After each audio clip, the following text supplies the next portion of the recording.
अरे। हरे कृष्णा। बहुत धन्यवाद प्रभु जी आपका। ओम नमो भगवते वासुदेवाय। ओम नमो भगवते वासुदेवाय। ओम नमो भगवते वासुदेवाय।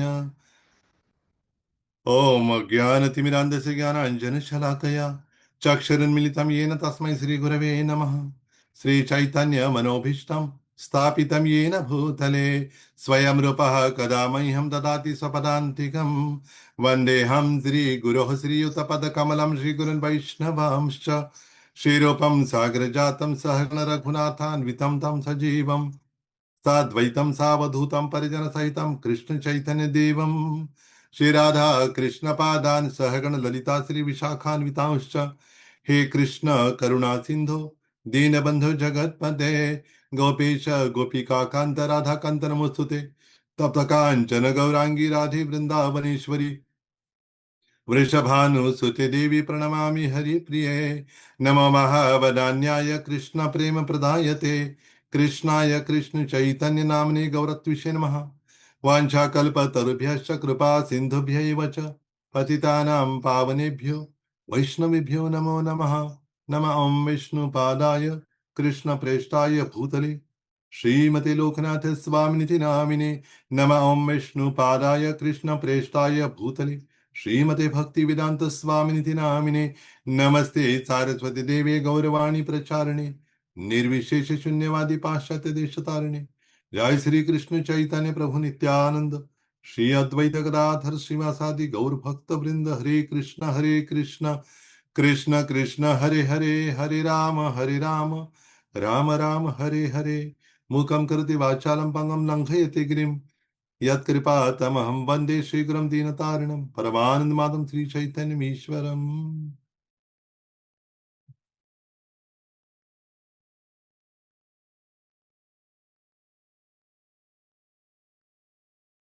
कथञ्च स्मृति अस्मिन् दुष्करं सुकरं भवेत् विस्मृते प्रथम स्यात् श्रीचैतन्यं नमामि तम्। हरे कृष्णा। तो सर्वप्रथम मैं गुरु महर्षि के चरणों में सादर दंडवत अर्पण करता हूँ और उपस्थित सभी वैष्णव के चरणों में भी दंडवत अर्पण करता हूँ और फिर से श्रीमान पद्मवाली को धन्यवाद देता हूँ आज मुझे जपा टॉक देने के लिए विशेष सेवा प्रदान किए इसलिए। तो वैसे हमारे वैष्णव कैलेंडर में तो नहीं है, लेकिन आज वैसे तिथि के अनुसार श्रील नारद मुनि की आज जयंती है। आज एक ही दिन नारद मुनि का प्राकट्य दिन है आज। तो हमारे वैसे भी बहुत विशेष दिन है कि नारद मुनि तो हमारे भागवतम के हर एक कहीं भी देखेंगे नारद मुनि का नाम नहीं है ऐसा नहीं होगा। और एक विशेषता है कि नारद मुनि की कि जो चार वैष्णव संप्रदाय है, चारों वैष्णव संप्रदाय में नारद मुनि पूजित है, सम्मानित है। लेकिन दुर्भाग्य से जो बाहर के लोग हैं उनको नारद मुनि मतलब एक कोई, हाँ, ऐसे कैरेक्टर के रूप में लेते हैं नारद मुनि को, कोई कॉमेडियन है ना, जोकर है ऐसे समझते हैं। लेकिन नारद मुनि तो द्वादश महाजनों में से एक है। और द्वादश महाजनों में से एक है मतलब उनको, ऐसे श्लोक आता है महाभारत में, तर्को प्रतिष्ठा श्रुतयो विभिन्ना नासावरुषिर्यस्य मतं न भिन्नम धर्मस्य तत्त्वं निहितं गुहायाम महाजन ये न गता सपंथः।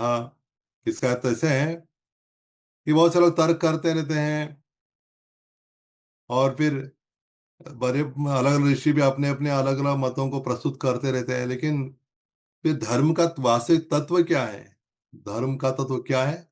वो कहाँ पे धर्म का तत्व कहाँ से हम प्राप्त कर सकते हैं? वहां वर्णन मिलता है कि धर्म से तत्व निहितम गुहायाम। और गुहा में क्या है? मतलब हृदय में। किनके हृदय में है? महाजन। जो द्वादश महाजन है जिनमें से नारद मुनि भी है, व्यास मुनि भी है, ये द्वादश महाजन जो है इनके हृदय में भगवान के भक्ति की विशेष मतलब जो विधि के बारे में पूरा ज्ञान है, तत्व उनको पता है। इसलिए नारद मुनि, और नारद मुनि का नाम भी ऐसा है ना, नारद मतलब, द मतलब देना। नारद मुनि क्या देते हैं? नारद मतलब नारायण को प्रदान करते रहते हैं हर समय। हाँ? मतलब उनके संपर्क में जो कोई आता है तो उनको नारायण प्राप्त हो जाते हैं, कृष्ण प्राप्त हो जाते हैं, ये उनकी विशेषता है। एक बार की बात है, शिला प्रभुपाद विदेश में एक बड़े हॉल में ऑडिटोरियम में बहुत बड़ा प्रोग्राम हो रहा था। बहुत से लोग प्रोग्राम में आए थे कीर्तन में और प्रवचन के लिए। और शिला प्रभुपाद व्यासासन पर विराजमान थे। और यमुना माता जी, जो कि शिला प्रभुपाद जी बहुत ही विशेष भक्तों में से एक है, यमुना माता जी हारमोनियम पर गा रही थी, जो हम प्रतिदिन सुनते हैं ना, गोविंदम आदि पुरुषम, वही यमुना माता जी हरे कृष्ण महामंत्र का कीर्तन कर रही थी। और बीच में प्रभुपाद जी ने क्या किया, हरे कृष्ण महामंत्र के स्थान पर क्या कहने लगे एकदम से, नारद मुनि बाजाय वीणा राधिका रमण नाम, इसको गा रहे थे। और यमुना माता जी को आश्चर्य हुआ कि पहली बार ही सुन रहे थे इस गान को, और इन पंक्तियों को पहली बार सुन रही थी, और सभी हैरान रहे, क्या प्रभु जी क्या गा रहे हैं। और कुछ समय के बाद रुके और कहा कि हाँ ठीक है, महामंत्र शुरू करो अभी। लेकिन उनके मन में वो संदेह बना रहा। उसके बाद शिला प्रभुपाद जी से सभी मिलने गए। कहा कि प्रभुपाद, हम आपसे पूछना चाहते कि आप क्या गा रहे थे। तो उन्होंने कहा कि नारद मुनि बाजे वीणा, नारद मुनि वीणा बजा रहे और राधा कृष्ण का गुणगान कर रहे। तो आपने उस समय क्यों गाया। तो प्रभुपाद जी ने कहा कि उस समय नारद मुनि वहां पे आए थे। मैं नारद मुनि को देख रहा था, नारद मुनि हंस रहे थे। क्यों हंस रहे थे। तो शिला प्रभुपाद ने कहा इसलिए हंस रहे थे कि सारे विदेशी लोग भी क्या कर रहे हैं, हरे कृष्ण के में नाच रहे, झूम रहे। ये देखिए बड़े प्रसन्नता हो रही थी उनको, प्रसन्नता से हंस रहे थे वो। मतलब शिला प्रभुपाद नारद मुनि को देख सकते थे। हाँ, है ना, जो साधक है उनमें ये वो योग्यता नहीं है। लेकिन हम शुद्ध बन जाएंगे तो फिर हम भी देख पाएंगे नारद मुनि को। नारद देवदर्शन, मतलब नारद मुनि का दर्शन हो गया तो भगवान का दर्शन होने के समान ही है। हाँ, क्योंकि गुरु का दर्शन होता है तो भगवान का दर्शन होने में कोई मुश्किल नहीं है। हाँ, तो फिर नारद मुनि हमारे बड़े आचार्य हैं। और उनके पास प्रचार की बहुत अलग अलग तरीके से प्रचार करते हैं नारद मुनि। जैसे प्रहलाद महाराज को ऐसे प्रचार किया, देखा भी नहीं एक दूसरे ने, फिर भी महान भक्त बना दिया उनको, कि उनको श्रवण करा दिया। और श्रवण करा के क्या हो गया, उनको बहुत बड़ा लाभ हो गया। हाँ, प्रहलाद महाराज गर्भ में ही थे और महाभागवत बन गए उनके मुख से श्रवण करके। वो स्थान ज्यादा दूर नहीं है। यहाँ मैं पंडापुर में बैठा हूँ, तो पंडापुर से एक 30-40 किलोमीटर की दूरी पे नीरा नरसिंहपुर नाम का स्थान है। वहां पे नारद मुनि का आश्रम था सतयुग में। हाँ, और वहीं पे कयाधु वहां पे आई थी और उनको श्रवण कराया था नारद मुनि ने। तो वो एक तरीका। तो राजा प्राचीन परिषद के पास गए, बहुत बड़े यज्ञ कर रहे थे, पशु यज्ञ कर रहे थे। उनको क्या किया, उनको भी अलग टेक्निक यूज किया उनके लिए, उन्होंने नारद मुनि ने पूरा उनको दिखा दे कि क्या क्या होने वाला आपके जीवन में। देखो आपने इसको मारा, ये आपको आप की प्रतीक्षा कर रहा है, इसको मारा। सब देख के हैरान रह गए। उन्होंने सोचा कि अभी ये नहीं करूंगे, बंद कर दूंगा मैं। वो एक तरीका है। फिर ध्रुव महाराज को भी जंगल में अचानक वहां मिल गए उनको। उनको उपदेश दिया छोटे बालक को, एक थोड़ा अलग ढंग का उपयोग किया।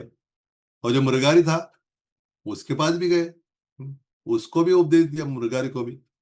और मृगारी को ऐसे उपदेश दिया कि मृगारी तो ऐसे कोई पढ़ा लिखा नहीं था, कुछ भी नहीं था, फिर भी उसको एक कर दिया। और वाल्मीकि ऋषि, जो पहले वाल्मीकि तो नहीं थे, तो उनको भी उपदेश दिया।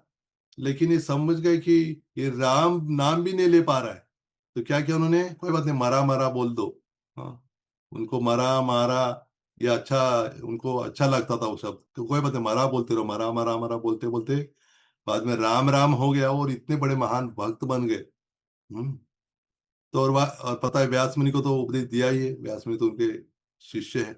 ऐसे बहुत सारे भक्तों को उन्होंने क्या किया है, जीवों का उद्धार किया, नहीं करते भी है। और यहाँ तक कि नारद मुनि ऐसे इतने महान एक आचार्य है कि वो गोपी के रूप में भी रासलीला में प्रवेश कर सकते हैं, नारदी गोपी के रूप में। एक उनकी विशेषता है। और जो श्रीमद् भागवत का प्राकट्य होने के पीछे भी नारद मुनि का ही विशेष हाथ है।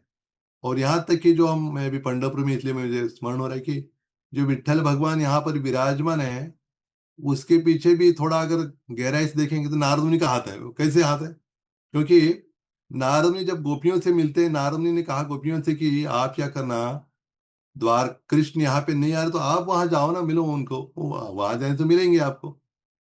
और वैसे भी दिन रात भगवान राधा रानी का और गोपियों का चिंतन तो करते ही थे। तो वहां जाकर नारद मुनि ने क्या किया, कहा कि हे कृष्ण द्वारकाधीश, गोपियां आ गई है आपको मिलने के लिए। तो मिलने के लिए आ गए तो बड़े खुश हो गए। और जहाँ गोपी तालाब है, वो तो नाम बाद में हो गया, वहां पे पहुंच गए और वहां रास रचाया उनके साथ, उन गोपियों के साथ। और बाद में जो, और भगवान ने, नारद ने देखिए क्या किया, इधर रासलीला हो रही है और रानियों को जाके बता रहे उधर कि आपको पता है कृष्ण कहाँ पे, कहाँ पे, क्या इधर ही होंगे, नहीं इधर नहीं, वो रासलीला कर रहे उधर। फिर रानियां देखने के लिए गई। बाकी रानियों को अच्छा लगा, लेकिन जो पटरानी थी रुक्मिणी, बड़ी मतलब दुख हुआ उनको, रही ऐसे कैसे हो सकता है, मैं इतनी बड़ी पटरानी हूँ और ये कैसे यहाँ रासलीला कर रहे। तो रूठ गई। और रूठ के क्या हो गया, वहां से यहाँ पंढरपुर, जो पहले दिंडीर वन नाम था, यहाँ आके तपस्या करने लगी। फिर उसको मनाने के लिए अलग भी कारण थे, लेकिन एक एक भी कारण था कि उसको मनाने के लिए भगवान यहाँ आ गए। फिर पुंडलिक को भी मिले, फिर वहीं रुक गए विठल के रूप में। फिर रुक्मिणी, हाँ, का क्रोध वो शांत हो गई। फिर वो भी वहां खड़ी है, रुक्मिणी भी। मतलब से नारद मुनि अलग अलग लीला करते रहते हैं। और एक दिन की बात है, सरस्वती नदी के तट पर व्यास मुनि बैठे थे और उन्होंने सारे वेद पुराण सब सब लिखा था, लेकिन दुखी थे। उनको कुछ मतलब पता नहीं रहा था इसे क्यों हो रहा है। और देखिए कैसी बात है, यार कोई लेखक है वही अगर खुश नहीं अपने जो लिखा है, तो फिर वो पढ़ने वाले क्या खुश कैसे लगेगा उनको। क्योंकि उसमें उन्होंने धर्म अर्थ काम उसका बहुत अच्छी तरह से वर्णन तो किया था, लेकिन लग रहा था कि इससे काफी नहीं है ये। तो गुरु का स्मरण कर रहे थे। हाँ, ऐसा होता है जब हम इस ऐसे तो हर समय स्मरण करना चाहिए गुरु का, कम से कम दिन में 3 बार।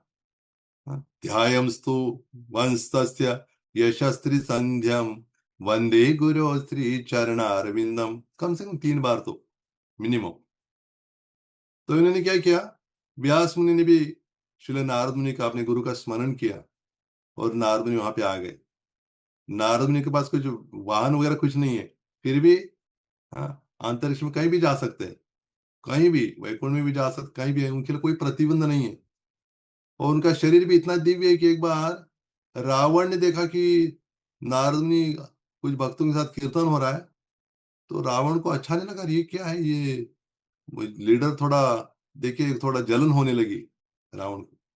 और रावण ने क्या किया, तलवार निकालकर नारद मुनि को मारने का प्रयास किया। और तलवार ऐसे ऐसे करा, लेकिन उनके शरीर से ऐसे अंदर जा रहा है बाहर आ रहा है तलवार, कुछ नहीं हो रहा है उनको। मुझे ये कैसा शरीर है तुम्हारा, मुझे भी ऐसा शरीर चाहिए। नारद ने कहा कि चिंता मत करना, ये शरीर प्राप्त होगा, लेकिन तुम्हें क्या करना होगा, राम राम, राम नाम का जप करना होगा। उसने कहा नहीं, बिल्कुल कभी नहीं करूंगा। तो छोड़ दे, चला गया वो। हाँ, मैं नारद मुनि का शरीर भी दिव्य है, कहीं भी जा सकते हो। फिर नारद मुनि आ गए। व्यास मुनि उनको उनको प्रणाम किया, उनकी सेवा की और कहा कि हे मुनिवर, हे गुरुदेव, मैंने सब रचना की लेकिन मैं दुखी हूं, क्या कारण हो सकता है। तब नारद मुनि ये श्लोक कहते हैं, भागवतम के पहले स्कंद में आता है। कहते हैं कि यथा धर्मादयश्चार्था मुनिवर्यानुकीर्तितः न तथा वासुदेवस्य महिमा ही अनुवर्णितः। उन्होंने कहा, हे वत्स, तुमने धर्म अर्थ काम मोक्ष 4 पुरुषार्थों का बहुत खूब वर्णन किया है विस्तार से, लेकिन आपने भगवान वासुदेव की महिमा का वर्णन नहीं किया है। इसलिए क्या हो रहा है, आप खुश नहीं हो।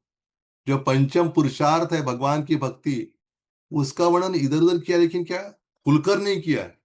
इसलिए आप क्या करो, भागवत की रचना करो, तभी वास्तव में आप प्रसन्न हो जाओगे। और जो इन ग्रंथों का अध्ययन या पठन करेंगे वो भी खुश हो जाएंगे। तो फिर व्यास मुनि तपस्या करने लगे, उनको दर्शन भी हुआ भगवान का। और फिर उन्होंने क्या किया, फिर श्रीमद् भागवतम की रचना की। तो नारद मुनि भी ऐसे ही जा रहे थे, एक बार भ्रमण कर रहे थे। उन्होंने देखा कि वृंदावन में एक एक स्त्री, युवा स्त्री है, लेकिन उनके 2 बेटे वृद्ध हैं। आश्चर्य हुआ कि ये कैसे हो सकता है कि माँ इतनी युवा है और इनके 2 बेटे कैसे वृद्ध हैं। पूछा कि कौन हो तुम। तो उस तरुणी ने कहा कि हे मुनिवर, आप मुझे नहीं जानते, आप ही ने तो मुझे भागवत के पन्नों पन्नों पर स्थापित किया, मैं भक्ति देवी हूँ। अच्छा, भक्ति देवी हो तुम? ये क्या स्थिति हो गई तुम्हारी? ये दो ये वृद्ध कौन है? कहा कि मेरे पुत्र हैं, ज्ञान और वैराग्य। तुम्हें हम्म, मैं इसमें दक्षिण भारत में जन्म हुआ, बाद में महाराष्ट्र में आई, गुजरात में आई, तो फिर पूरे मैं भी वृद्ध हो गई थी और मेरे पुत्र भी हो गए थे वृद्ध। लेकिन अभी जब वृंदावन में मैं आई तो यहाँ भी भक्ति का प्रभाव है, इसलिए मैं युवा अवस्था प्राप्त हुई, लेकिन ये तो अभी बूढ़े हैं, तो क्या करना होगा? तो नारद ने कहा कि बहुत प्रयास किया लेकिन कुछ नहीं हो रहा था। तो चार कुमारों ने देखा कि नारद ने, क्या हो रहा है, आप क्यों भाग रहे हो इधर उधर? आप मतलब कोई गृहस्थ व्यक्ति है ना, परिवार का पालन पोषण के लिए भाग दौड़ करना पड़ता है, वैसे वैसे लग रहा है, क्या हो रहा है, क्या बात क्या है? कहा कि भक्ति देवी है, उसके दो बेटे ज्ञान और वैराग्य वृद्ध हो गए हैं, तो क्या करना चाहिए? चार महीने की मुनि और आप ये प्रश्न पूछ रहे हैं? भागवत का पाठ कीजिए, हो जाएगा सब। तो भागवत का हरिद्वार में चार कुमार जो भागवत का ये प्रवचन हो रहा था, उसी समय भक्ति देवी वहां पे नृत्य करते आ गई, और उनके जो दो पुत्र ज्ञान और वैराग्य, ये क्या हो गए थे, पूरा युवा हो गए थे, युवक जैसे। और फिर नृत्य करते, श्री कृष्ण गोविंद हरे मुरारे, हे नाथ नारायण वासुदेवा, ऐसे गाते हुए आ गए उधर। तो नारद ने दिखाई भक्ति देवी अभी खुश है। और तब भक्ति देवी कहते हैं नारद मुनि से कि मैं क्या करने वाली हूं, मैं विदेश में जाऊंगी एक बार। एक दिन ऐसा आएगा कि मैं केवल भारत में नहीं, बाहर भी जाऊंगी। तो कब गई होगी पता है ना आपको? तो 1965 में गई होगी ना, प्रभुपाद गए ना, भागवत को ही लेके गए प्रभुपाद, तब गई। पहले इसे समझ सकते हैं कि नारद मुनि ये कोई साधारण व्यक्ति नहीं, और नारद मुनि फिर से ऐसे अलग अलग रूपों में आते हैं, उसका वर्णन अभी नहीं करेंगे। लेकिन नारद मुनि, भगवान जब भी आते तो नारद उनके साथ आते हैं। तो जब चैतन्य महाप्रभु आ गए कलयुग में, उस समय नारद मुनि श्रीवास ठाकुर के रूप में आए। पंचतत्वात्मकम रूपम, भक्त रूप स्वरूपकम, भक्तावतारम भक्ताख्यम, नमामि भक्त शक्तिकम। तो उसमें जो पंच तत्वों का वर्णन उसमें हुआ है। हम्म, पंचतत्वात्मकम कृष्णम, ये भक्त रूप मतलब चैतन्य महाप्रभु है, भक्त स्वरूप नित्यानंद है, भक्तावतार अद्वैताचार्य है, और भक्ताख्य मतलब जो शुद्ध भक्त है, उसमें श्रीवास ठाकुर नारद मुनि है स्वयं, और भक्त शक्ति कम, शक्ति गदाधर पंडित है। मतलब ये हम समझ सकते हैं कि नारद मुनि तो ब्रह्मचारी है, लेकिन भगवान उनको श्रीवास ठाकुर के रूप में उनको प्रस्तुत किया, तब वो गृहस्थ के रूप में थे। उनके लिए कुछ फर्क नहीं पड़ता है। एक बार ऐसे हुआ कि नारद मुनि, भगवान और नारद मुनि से एक रेगिस्तान में से घूम रहे थे, और नारद मुनि पूछते भगवान से, हे भगवान, मैं आपकी माया का दर्शन करना चाहता हूँ। इस प्रकार मार्कंडेय मुनि ने कहा था, तो भगवान हैरान रह गए थे, अरे मेरे भक्त तो माया से छूटना चाहते और ये तो माया को देखना चाहता है। तो नारद मुनि ने कहा कि मैं आपको तो देखता है, तो मैं माया का दर्शन कभी नहीं किया। तो भगवान ने कुछ नहीं कहा, कुछ देर ऐसे टहलते रहे, और नारद मुनि से कहा कि हे नारद, मुझे बड़ी बड़ी प्यास लगी है, मुझे पानी लेके आओ। कहा ठीक, कोई बात नहीं, इतने और ये तो कोई बहुत बड़ी सेवा तो नहीं, तुरंत लेके आता हूँ। तो कहा कि ये तो यहाँ तो रेगिस्तान है, तुरंत पानी मिलने वाला नहीं है, थोड़ा दूर जाना होगा, कोई बात नहीं, मैं लेके आता हूँ। तो भगवान ने कहा कि मैं प्रतीक्षा कर रहा हूँ, जल लेके आना है। हाँ ठीक है। तो दूर दूर देखा कि आसपास तो कोई घर वगैरह नहीं था। बहुत दूर देखा कि एक दूर घर था कुछ, वहां पहुंच गए, दरवाजा खटखटाया, किसी व्यक्ति ने दरवाजा खोला, और खोलते ही अभी कुछ बात होनी ही थी, तुरंत उस व्यक्ति ने कहा, आइए आइए अंदर आइए अंदर आइए, बिठा दिया उनको, कहा कि आप बैठिए। और फिर नॉर्मली करेगी, मुझे जल, हाँ वो जल तो मिलेगा, कोई चिंता मत, जल देंगे आपको। लेकिन तुरंत क्या किया, अपनी पत्नी को बुलाया, स्वाजी सुनती हो? तो आ गई वो भी, कहा कि ये मेरी पत्नी है। फिर बेटों को बुलाया, मेरे बेटे हैं। और अपनी पुत्री को बुलाया, कहा कि ये मेरी पुत्री है, बेटी है मेरी। नारद ने कहा, ये मुझे पता नहीं क्यों बोला, एक सब बता रहे। और कहा कि ये जो मेरी पुत्री है, ये अभी विवाह योग्य है। इसके लिए हम विवाह के लिए हम किसी वर को मतलब तलाश में है। और ये बहुत अच्छा मतलब ये अच्छा रसोई बना सकती है, ये बना सकती है, अलग अलग है ना उनसे, south Indian dishes, Punjabi dishes, जो कुछ है पता नहीं कहा होगा कि नहीं। तो अलग अलग बना सकती है, व्यंजन बना सकती है बहुत बढ़िया से। नारद मुनि सोच रही मुझे क्यों बता रहे भाई, इसकी क्या जरूरत है। तब वो कहते हैं कि दरअसल बात ऐसे है कि एक ज्योतिषी ने हमको कहा था कि कल आप दरवाजा बंद करके रखना अंदर से। हाँ, दिन में पहली बार जो कोई आता है उससे विवाह करा तो वही वर होगा तुम्हारी पुत्री के लिए। इसलिए आप ही पहली बार आए हो, इसलिए आप। बोले कि क्या क्या बात कर रहे हो, मैं तो एक साधु हूँ, सन्यासी हूँ। अरे आप गलत नहीं, कोई बात नहीं है। साधु है लेकिन आप विवाह करने में क्या है, इतना हम जिद कर रहे हैं, अनुरोध कर रहे हैं। बहुत ज्यादा ही अनुरोध हो गया तो फिर उन्होंने कहा कि हाँ, इनका अनुरोध फिर हमारे विरोध क्यों, क्या होगा, क्या काम करेगा। इसलिए उन्होंने हाँ कर दिए, स्वीकार किया। विवाह भी हो गया, बच्चे भी हो गए। और नारद मुनि के सास ससुर भी वृद्ध हो गए, चल बसे वो। और एक दिन की बात है कि हाँ, वहां पे क्या हो गया, अचानक आंधी तूफान और बादल बरसने लगे, इतनी बिजली ये चमकने लगी, इतनी मतलब तूफान आंधी। बड़े हैरान रह गए, ऊपर का छत भी वो उड़ गया। हम्म, बहुत पानी आ गया, इतना पानी आ गया, अंदर घर के अंदर पानी आ गया। घर में जो चीजें थी वो सब बहके जाने लगी इधर उधर। हाँ, शायद टीवी और नहीं होगा ना, टीवी और फ्रिज नहीं होगा उस समय। तो तो क्या हो गया फिर, नारद मुनि की जो पत्नी, बच्चे भी बहर के जाने लगे, पुकारने लगे बच्चे मेरे जा रहे हैं। फिर पत्नी भी जितने जोर से पानी आ रहा था कि उनकी पत्नी भी जा रही थी वहां पे, इतने बड़े वेग के प्रवाह के कारण। वो चिल्लाने लगे, "अरे मेरी पत्नी जा रही, कोई है कोई है।" कोई नहीं था वहां पे, पूरे सब पूरा बह गया। और नारद मुनि इतने दुखी हो गए, सोचे अरे क्या हो गया मेरा, अरे मेरे बच्चे चले गए, मेरी पत्नी चली गई, मेरा घर बार सब हो चला गया, मैं जीऊंगा किसके लिए जीऊंगा अभी, ऐसा सोच रहे थे। और देखा कि एक बड़ा वृक्ष था, उस वृक्ष को पकड़ लिया, जिससे मतलब कि स्वयं को बचाने के लिए वृक्ष को पकड़ लिया। और कुछ समय के बाद उनको आंखें बांध के बड़े दुखी थे। और कुछ समय के बाद महसूस हुआ कि पानी नहीं है शायद। और आंखें खोली तो देखा क्या कि दो चरण कमल देखे। और थोड़ा ऊपर देखा दो सुंदर पायल थे। और ऊपर देखा कि बिजली से चमकने वाला उनका पीताम्बर था। और वैजयंती माला को देखा। और ऊपर कौस्तुभमणि भी था।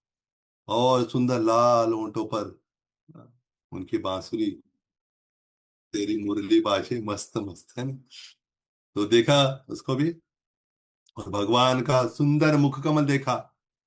तो भगवान ने कहा, नारद पानी लेके आए। बोले, पानी, क्षमा करना, मैं पानी लाने गया था लेकिन ये मेरी हालत हो गई। इसे से वो सब बताया। तो भगवान ने कहा कि नहीं, कुछ नहीं हुआ तुम्हारे साथ, विवाह वगैरह कुछ नहीं हुआ, लेकिन यही तो माया है। माया को देखना चाहते थे ना, माया का दर्शन करा दिया मैंने। जिसे नारद मुनि सब लोगों को बताते रहते कि ऐसे आप मतलब बच के रहना भाई। हाँ, ये माया का प्रभाव ऐसे होता है, ऐसे बताया। और रुक्मिणी मैया ने भी कभी भी देखा नहीं था कृष्ण को, फिर भी कृष्ण को देखते ही पहचान गई। क्यों, कैसे पहचान गई, क्योंकि क्या क्या था, नारद मुनि से श्रवण किया था। जो महाराष्ट्र में कौंडिन्यपुर आता है, आप गए थे कौंडिन्यपुर कभी? हम्म, नहीं गए होंगे।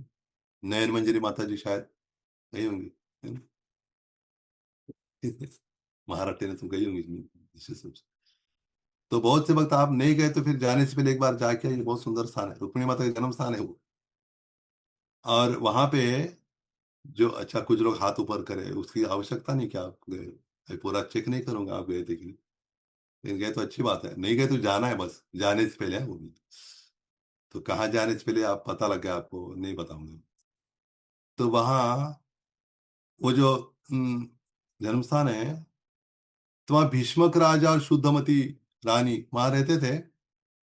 और नारद मुनि क्या करते थे वहां पे, बहुत बार आया करते थे कौंडिन्यपुर में। उनको पता है कि ये रुक्मिणी कोई साधारण स्त्री नहीं है। वहां आकर कृष्ण कथा करते थे। नारद मुनि दूसरा क्या करेंगे, कृष्ण कथा ही तो करते हैं। तो कृष्ण कथा करते थे वहां। तो रुक्मिणी बचपन से कृष्ण कथा सुनना बहुत अच्छा लगता था। इतना सुना कि कृष्ण के प्रति प्रेम उत्पन्न हो गया हृदय में। नित्य सिद्ध कृष्ण प्रेम साध्य कबून है, श्रवणादि शुद्ध चित्त करे उदय। ये कृष्ण प्रेम अंदर है मौजूद, क्योंकि हम भगवान के अंश है ना। तो अंदर है, लेकिन क्या है, उसको जागृत करना है। सोए हुए व्यक्ति को जैसे जगाना होता है ना, वैसे अंदर कृष्ण प्रेम उसको भी क्या करना है, जगाना है। तो क्या करना है इसके लिए, श्रवण कीर्तन करना बहुत जरूरी है। श्रवण कीर्तन करने से हम, वो अंदर से जागृत हो जाएगा कृष्ण प्रेम। तो रुक्मिणी जी कैसे हुआ, तो कृष्ण प्रेम जागृत हो, कृष्ण के प्रति इतना प्रेम, बस कृष्ण के विरह में एक एक क्षण बिताना भी उनके लिए बहुत मुश्किल हो रहा था रुक्मिणी को। जब रुक्मिणी ने पत्र लिखा, एक ब्राह्मण के हाथों में पत्र दिया, क्या लिखा था पत्र में, श्रुत्वा गुणान भुवन सुंदर शृण्वताम ते निर्विश्य कर्ण विवरे हर तो अंग तापम। लिखा कि आप, हाँ, भुवन सुंदर, आप जैसा कोई सुंदर है ही नहीं, इतने सुंदर हो आप। और आपके बारे में जो सुनता है, सुनने का उसके जो कान जो है ना, कानों का क्या वास्तव में पूर्णता, सार्थक जो है ना कान, तभी हो जाता जब आपके बारे में कोई सुनता है। और आपको देखने से वास्तव में आंखों की क्या हो जाती है, आंखों के लिए जो देखने की चीज है वो आप ही हो। हाँ, लेकिन मैं देख कैसे निर्लज हूं। हाँ, मैं मानो एक लज्जाहीन स्त्री हूं, और आपको लिख रही हूं प्रेम पत्र। लेकिन आप पता नहीं आप मुझसे प्रेम करते कि नहीं, लेकिन मैं तो आपसे प्रेम करती हूँ। हाँ, ये सब कैसे हुआ, श्रवण किया था नारद मुनि के मुख से। नारद मुनि के संपर्क में जो कोई आता था, बस भक्त बनना ही है उसको। दूसरा उसके लिए कोई रास्ता नहीं है। तो ये नारद मुनि बताते हैं व्यास मुनि को कि मैं अभी जो जिस रूप में मुझे देख रहे हो, मैं कैसे बना Narad, how I came to Krishna consciousness, कहते हैं ना, ये मैं कैसे नारद मुनि बना। बताते कि मैं पहले तो दासी पुत्र था, पहले समय में, बहुत पहले, शायद पहले कल्प में या कभी। उस समय अपनी माँ के साथ रहता था, और हम बड़े गरीब थे। और माँ अन्य लोगों के घर में कुछ काम करके बस उसमें गुजारा हो जाता था। और नारद मुनि बहुत छोटे थे, कहते कि मैं बहुत छोटा था, 5 साल का बालक था। और वहां कुछ बड़े बड़े विद्वान सन्यासी लोग आए थे। चातुर्मास था, और चातुर्मास में तो वर्षा के कारण इधर उधर जाना संभव नहीं होता था, पैदल ही जाना था ना तब, मुश्किल होता था। इसलिए उन्होंने क्या किया, वहीं पे उसी गांव के बाहर वहां रुके थे सारे बड़े बड़े महान भक्त वैष्णव लोग। और नारद ने बताया कि मुझे एक अच्छा सौभाग्य प्राप्त हुआ, मेरी माँ के साथ मैं वहां जाता था, और प्रतिदिन उन वेदांत भक्ति वेदांतियों के मुख से मैं श्रवण किया करता था। और श्रवण करने के बाद इतना मधुरता से वो बताते थे, मुझे इतना अच्छा लगता था सुनना। और फिर नारद मुनि क्या करने लगे, फिर कथा होने के बाद जो प्रसाद उनको परोसा जाता था, उसमें से पूरा होने के बाद ही पूछते थे, क्या मैं इसका उच्छिष्ट इसमें ले सकता हूँ, अनुमति से। उन्होंने हाँ ले सकते हो, क्योंकि श्रवण भी किया उन्होंने, उच्छिष्ट भी प्राप्त हुआ उनको। और क्या हुआ, सेवा भी करते थे, माँ की सहायता करते थे। हाँ, बर्तन ये करना वो करना, साफ सफाई में। तो नारद ने कहा कि ये मुझे प्राप्त हुआ, अच्छा लगातार 4 महीने। और जब भक्ति वेदांत चले गए, और फिर मैंने क्या किया, हाँ, माँ के साथ रह रहा था, लेकिन भगवान की कुछ व्यवस्था ऐसी हो गई कि मुझे उन्होंने अनिकेत बना दिया। अनिकेत मतलब उनका कोई घर नहीं है। हाँ, माँ को किसी सर्प ने दंश किया, उसकी मृत्यु हो गई। तो मेरे लिए अलग से कुछ, हाँ, प्रबंध नहीं था। तो मैंने जो घर में जो उनकी झोपड़ी थी, कुटिया थी, उसको ही मैंने आग लगा दी, जिससे क्या हो गया, माँ का अग्नि संस्कार भी हो गया। और फिर मैं बस उस पास से मुक्त होकर मैं भ्रमण, छोटी उम्र में भ्रमण कर रहे थे सभी जगह। उनके लिए कोई भय नहीं था। जो भगवान का भक्त होता है ना, जो गंभीरता से सुनता है, उसके जीवन में क्या होता है पता है, भागवत में ही वर्णन है, यस्यामय श्रूयमाणायाम कृष्णे परम पुरुषे भक्तिरुत्पद्यते पुंसाम शोक मोह भयापहा। वहां पे वर्णन है, जो कि भगवान श्री कृष्ण के बारे में श्रवण करता है, उसको उनकी भक्ति प्राप्त होती है। और यहां तक कि यही नहीं, कि क्या होता है, शोक मोह और भय तीनों नष्ट हो जाए। तो कुछ भय भय करने की जरूरत ही नहीं थी। अपने आप को शरीर समझ तभी भय लगता है, तो अपने आप को आत्मा समझ तो क्या भय रहेगा। तो इन्होंने क्या किया, फिर भ्रमण करते करते एक स्थान में पहुंच गए, वहां जल था, जल से अपने आप को शुद्ध किया। और एक वृक्ष के नीचे बैठकर क्या करने लगे, जो जो ने सुना था श्रवण किया था उसको बार बार स्मरण करने लगे, उसका तीव्रता से स्मरण चिंतन करने लगे। और उनका स्मरण इतना तीव्रता से हो रहा था कि भगवान प्रकट हो गए। हाँ, हृदय में उनका चिंतन हो रहा था, स्मरण हो रहा था, और प्रकट हो गए, और फिर भगवान का दर्शन हुआ। और भगवान का दर्शन होते ही बहुत अष्ट सात्विक विकार प्रकट हो गए, रोने लगे, बहुत प्रसन्न हो गए। और एकदम से क्या हो गया, भगवान अदृश्य हो गए। अदृश्य हो गए तो ये बड़े छटपटाने लगे, कहाँ है भगवान, कहाँ है। तो भगवान दिखाई नहीं दी, लेकिन वाणी सुनाई दी। कहा कि हे वत्स, तुम अभी योग्य नहीं हो, फिर भी तुम्हें मैं एक झलक दिखाए मेरे थोड़ा।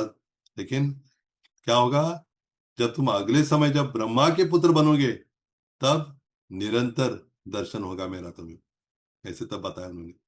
तो इसे हम समझ सकते हैं कि नारद मुनि इतनी छोटी अवस्था में भी श्रवण करने की जो महिमा है, वो कोई कम नहीं महिमा। और वैष्णव का, शुद्ध भक्तों का उच्छिष्ट मिलना भी कोई साधारण बात नहीं। चैतन्य चेतावनी में आता है ना कि वैष्णवेर शेष भक्षण रे इतने का महिमा, कालिदासे पाइलो। हाँ, प्रभुर कृपा से मां, ताते वैष्णवेर झूठा खाओ छाड़ी ग्रहण लाज, जहां ते पाइबो निज वांछित काज। भक्त पद धुलियार भक्त पद जल, भक्त भुक्त अवशेष तीन महाबल, तीन है ते कृष्ण प्रेम है, पुनः पुनः सर्व शास्त्र पुकारिया कहे। इसका अर्थ है कि जो कालिदास नाम के बहुत महान वैष्णव थे महाप्रभु के समय, वो कहीं भी जाते तो वो वैष्णव को उच्छिष्ट स्वीकार करते थे, लेते थे उनसे। उसकी भी बहुत बड़ी कथा है उनकी भी, लेकिन उसमें नहीं जाएंगे अभी। तो उच्छिष्ट लेते थे वो महाप्रभु को, महाप्रभु बड़े प्रसन्न हुए थे। जब गोविंद, महाप्रभु का निजी सेवक, चैतन्य महाप्रभु के चरणों को धो रहा था जगन्नाथ मंदिर के सामने ही, सिंह द्वार में प्रवेश करने से पहले, तो कालिदास जी पहुंच गए और उन्होंने क्या किया, उस जल को पान कर लिया। जैसे महाप्रभु ने पहले ही गोविंद को कहा, कह के किसी को भी ये नहीं करना, अनुमति नहीं देना इस जल को पीने के लिए। लेकिन कालिदास जब पीने तो महाप्रभु ने कुछ नहीं कहा, वो समझे कि ये क्या है, ये वैष्णव के उच्छिष्ट और इस पे इनका गुजारा होता है। हाँ, तो पीने के लिए अनुमति दी उन्होंने। मतलब जो वैष्णव का उच्छिष्ट पाने से क्या होता है, हमको कृष्ण प्रेम प्राप्त होना बहुत आसान होता है। तो इनको ये प्राप्त होता नारद मुनि को, और श्रवण भी किया था उनका। वैष्णव का दर्शन भी करना भी कोई साधारण बात नहीं है। तो वैष्णव का दर्शन, उनको प्रणाम, ये सारी विधि उनको 4 महीने में इतनी तीव्रता से प्राप्त हुई थी। और उम्र छोटी, 5 साल की उम्र है। और छोटी उम्र में क्या होता है, अंदर किसी के प्रति ईर्ष्या द्वेष घृणा कुछ नहीं होता। तब उस अवस्था में एक निष्पाप अवस्था थी। और ऐसी स्थिति में, और ज्यादा धन से भी गर्वित होते वो भी नहीं था। हाँ, सीधे साधे थे, एक दासी पुत्र थे। तो फिर क्या हो गया, उसका पूरा उनको लाभ हुआ था। और क्या हुआ, श्लोक आता है ना, शुश्रूषो शब्ददान से वासुदेव कथा रुचि, महस्य विप्रा, स्यान महत्स्य विप्रा, पुण्यतीर्थ निशेवना। इसका अर्थ है कि ये भागवतम का श्लोक है, पहले स्कंद में आता है कि जो शुश्रूषो शब्ददान से मतलब, जब हम वैष्णव की सेवा करते तो क्या होता है, हमें भगवान के बारे में सुनने की रुचि उत्पन्न होती है। लोग कहते हैं कि हमको सुनने का अच्छा नहीं लग रहा, पता नहीं, हम इतना बैठना नहीं चाहते, सुनना नहीं चाहते, क्यों, क्योंकि हम वैष्णव की सेवा नहीं करते। हाँ, वैष्णव को सम्मान नहीं देते। इसलिए हमें, मतलब बहुत जरूरी है कि हमें वैष्णव की सेवा करनी चाहिए। और वैसे नारद मुनि नर नारायण उनके आराध्य है, नर नारायण ऋषि की सेवा करते रहते हैं बद्रीनाथ में। और जब, पता है ना, 6 महीने तो बद्रीनाथ के दर्शन खुले थे और 6 महीने बंद रहते हैं। तो जब दर्शन खुले थे तो पुजारी सेवा करते रहते हैं। बंद जब रहते हैं ना, ये अन्य समय भी नारद मुनि सेवा करते रहते हैं। नारद मुनि वहां पे, मतलब बड़े प्रेम से सेवा करते रहते हैं। तो नारद मुनि नारायणी भगवान की सेवा भी करते हैं, लेकिन साथ साथ उनका गोपी के रूप में भी प्रवेश होता है। यहाँ तक कि जो ब्रज जो है, वृंदावन की जो विशेष भाव है या गोपी भाव, उसकी श्रेष्ठता को भी वही प्रस्तुत करते हैं, जैसे भगवान उनको निमित्त बनाते हैं। तो क्या क्या था पता है ना, भगवान ने एक बार ऐसी लीला की, कहा कि नारद मुनि मिले भगवान से वैकुंठ में। और नारद ने पूछा कि क्या आपके भक्त मुझे पूछते रहते कि आप भगवान से मिलके आप क्या क्या करे थे भगवान। तब उन्होंने कहा कि हाँ, अच्छा ऐसा है। तो उनको पता नहीं कि मेरा बड़ा सिर दर्द हो रहा है, और ये सिर दर्द कम तभी होगा, कोई या अमृतांजन या मुंह या वो, उससे काम नहीं चलेगा। कि किसी का सिर दर्द कम होगा, इसलिए मेरे भक्तों की चरण धूलि अगर मुझे प्राप्त हो जाएगी तभी ये सिर दर्द ठीक होगा, अन्यथा नहीं। तो आप मांग के लाओ। नारद मुनि अलग अलग स्थानों में गए, ब्रह्मा जी के पास गए, शिव जी के पास गए, कोई नहीं देने के लिए तैयार था। कह रहे थे, कह रहे हमारा अगर चरण धूलि भगवान के सिर पर लगेगा तो हम तो नरक में जाएंगे, हम नहीं देंगे। बाद में आखिरी नंबर लगाया वृंदावन का। जैसे वृंदावन पहुंचे सारी गोपियां आ गई, बोले कि नारद मुनि आप आए यहाँ पर, आप भगवान से मिलेंगे, बताइए भगवान क्या कर रहे थे। क्या बताऊं। तो भगवान कृष्ण क्या कर रहे थे, सिर दर्द हुआ था, उनका सिर फटा जा रहा था। तो इसलिए तूने कहा कि अच्छा, तो क्या बताइए हमें, हम कुछ कर सकते हैं क्या। मैं कहा, हाँ कर सकती है, क्या कर सकते हैं हम। आपके चरणों की धूली अगर दोगे तो फिर वो ठीक हो जाए। अच्छा, चरणों की धूली चाहिए, तुरंत साहब ये पूरा अपने, हाँ, इसमें उन्होंने क्या कि तुरंत उनके कपड़े में भर के दिया। धार्मिक, आपको पता ही है इसका क्या, आप जो दे रही हो ना, इसके पीछे आपका कितना नुकसान होता पता है। तो क्या हो सकता है, आगे आपको नरक में जाना पड़ेगा। नरक में जाना पड़ेगा, कोई बात नहीं, हम नरक में जाने के लिए तैयार हैं। कृष्ण का सिर दर्द कम हो जाएगा ना, तो हमें वो भी मंजूर है। तब नारद मुनि समझ गए, ये जो ब्रज भक्ति है बड़ी श्रेष्ठ है। इससे आराध्यो भगवान ब्रजेष्टनम तद्धाम वृंदावनम रम्या काचित उपासना ब्रज वधु वर्गे निया कल्पिता। मतलब वृंदावन की जो गोपियों की जो भक्ति है, उससे बढ़कर और कौन भोग भक्ति कर सकता है। और उन गोपियों में भी जो राधा रानी है, वैसे भक्ति कौन कर सकता है भला। ये नारद मुनि समझ गए तब। उद्धव के साथ भी हुआ था ना इसे। तो नारद मुनि समझ गए, और नारद मुनि ने स्वीकार किया कि गोपियों की भक्ति बहुत श्रेष्ठ है। तो नारद मुनि ने बहुत सारे ऐसे तत्वों को, नारद मुनि ने नारद पंचरात्र लिखा है, नारद भक्ति सूत्र भी प्रसिद्ध है। ऐसे बहुत विस्तार से, तो वो सेमिनार ही हो जाएगा बहुत बड़ा, अभी तो चर्चा नहीं कर सकता मैं नहीं। तो आज की चर्चा यही इनका, इस उपलक्ष्य में हम नारद ने जो हमें शिक्षा प्रदान की है, इस हम हमारे परंपरा के महान आचार्य हैं, तो उनके चरण में यही प्रार्थना करते कि वे हमें ऐसी शक्ति भक्ति प्रदान करें जिससे हम निरंतर, हम भगवान के राधा कृष्ण और गौर निताई भगवान के चरणों में उनकी सेवा निरंतर करते रहें। एक मतलब अ, शुद्ध भक्ति के रूप में, ऐसे नहीं कि आप कुछ सकाम भक्ति नहीं, निष्काम भाव से या अनन्य भक्ति उनकी हम कर सके। हरे कृष्ण।